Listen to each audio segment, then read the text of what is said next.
Mëngjesin e kësaj të mërkure erdhi për herë të parë në portin e Durrësit kroçera National Geographic Orion, me 108 turistë amerikanë në bord dhe rreth 70 antar ekipazhi. Kjo anije e specializuar po udhëtime eksploruese dhe përvojash unike po kryen një tur një javor përgjatë Bregdetit, duke nisur nga Greqia deri në Kroaci.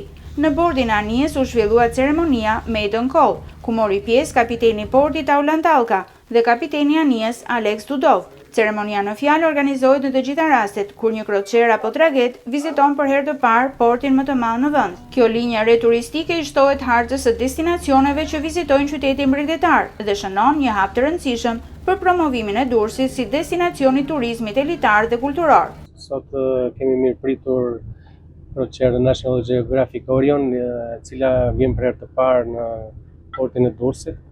Sapo ka mbritur nga Saranda. Është një kompani kroçere e specializuar në turizmin e aventurës dhe ekspeditave. Hera parë që viziton brigjet e Shqipërisë. Jeni një vend special në detin Adriatik dhe jonë.